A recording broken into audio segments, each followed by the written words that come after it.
This week, the CEO and founder of CrossFit, Greg Glassman, quit. Why is this important? Why should you care?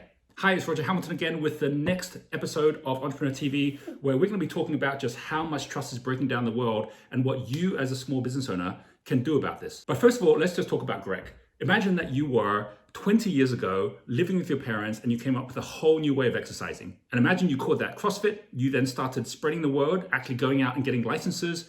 And then 20 years later, you had 15,000 gyms around the world that had been set up as CrossFit gyms. CrossFit has become a global phenomenon. It has now got its own games called the CrossFit Games, and it has celebrities that are there competing as athletes and are being followed by people all over the world. And in terms of value, BBC reports that the CrossFit brand is worth $4 billion.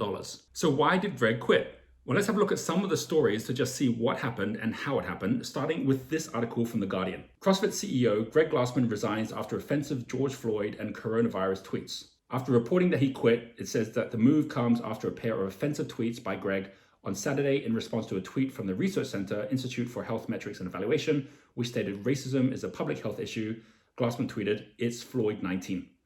He went on to say, "Your failed model quarantined us, and now you're going to model a solution to racism. George Floyd's brutal murder sparked riots nationally. Quarantine alone is accompanied in every age and under all political regimes by an undercurrent of suspicion, distrust, and riots. Thanks." So what happened after this? Well, first of all, Adidas, who owns Reebok, the main sponsors, pulled out all their sponsorship of CrossFit. Over 1,000 media articles were written, which were all negative about Greg. Over 1,000 of his affiliated gyms actually quit the CrossFit brand. More than a dozen of the sanctioned events also pulled their branding. And most of the athletes that became celebrities through their CrossFit championships ended up condemning the words of the man who had come up with CrossFit in the first place. Warren Buffett famously said it takes 20 years to build a reputation and 5 minutes to ruin it. If you think about that, you'll do things differently. Well, Greg literally took 20 years to build his reputation and literally took 5 minutes to ruin it. So what is it that we can learn from what Greg went through, and what is it that we should be doing ourselves, whatever size business you have, to be a leader today? Because in today's crisis, whether it is the health crisis, whether it's the crisis with our governments, whether it's the crisis that's happening with racial inequality, these are all crises which are breakdowns in trust. And in times of crisis, there are 3 big C's that make up what a leader needs to do, which is all around their character, all around culture, and all around community. So character is about what you're doing when others aren't looking. It's your values. And when you become a business owner, then you express that character in your culture. So if character is about what you're doing when people aren't looking, well, culture is what your team is doing when you're not looking. And what's happening today is that more and more CEOs are realizing that they are not just leading a company, they're leading a community. Even if it's a small community, it's a community that is sharing the same culture. And if you do not sync your values, your personal character to the values of your community, then there's going to be a break, and it's going to be sync as in S-I-N-K versus sync as in S-Y-N-C. And it's all about how you are doing much, much more than just focusing at doing well. It's about how you focus at doing good. And by the way, the data on this is everywhere. There is an index which is called the Edelman Trust Index, which shows that people now trust small businesses and business owners more than the government or even the police. And it reports 76% of people agree that CEOs should take the lead on change rather than waiting for governments to impose it. It's pretty amazing if you think about that now today we don't trust the governments as much as we do our small business owners. And that means that you, if you're running your business, have got a leadership position which goes way beyond just out there making a profit. It's about how you also focus at your purpose. And this extends to big companies as well. There was a PWC report which was conducted on the 2,500 largest companies in the world. And this is what it found. For the first time in history, more CEOs are being forced out of their companies, either by resigning or being fired, not as a result of their financial performance, but actually as a result of unethical conduct. By the way, if you happen to have been taught when you're at school or college or business school that the point of a business is to be making money, well, you're not alone.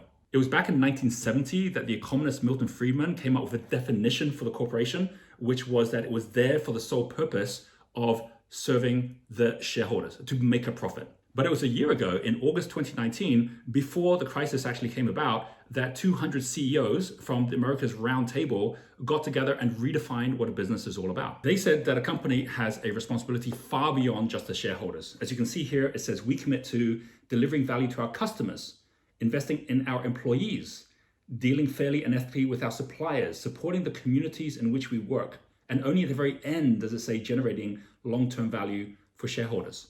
So what happened to Greg? Well, on the same day he came out with the tweet, he already apologized, but it was already seen as too little, too late. And the very next day, the Morning Chalk Up, which is one of the main newsletters of CrossFit, already reported his resignation. As Greg said, I'm stepping down as CEO of CrossFit Inc. and I've decided to retire. On Saturday, I created a rift in the CrossFit community and unintentionally hurt many of its members.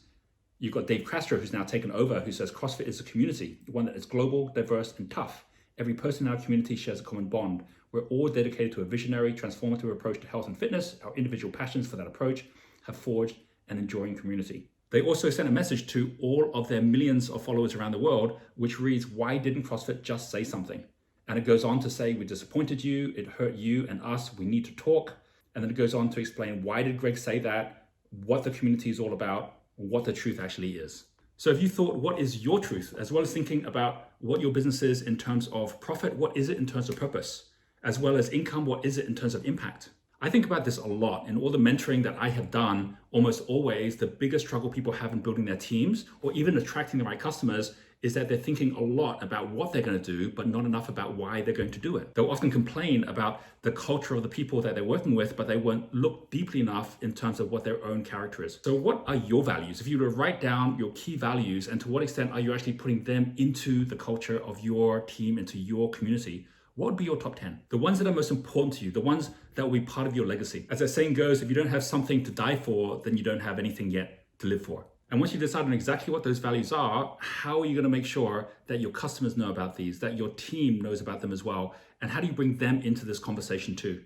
We're in crisis times right now where trust is so low. Everyone's looking for trust right now and those that can be trusted, which means that you are in a position right now to be able to be lifting yourself up to be in that leadership position. For Greg, for CrossFit, everyone's going to survive, everyone's going to move on, and maybe even become stronger for it as well. But the big lessons from here is realizing that, and whenever there's a crisis, that's when true character actually gets forged. It's when every one of us has to look deeper in terms of who we are and what is the message that we're actually projecting. It's actually during crisis times that it's the most important times for those who are leading to rise up.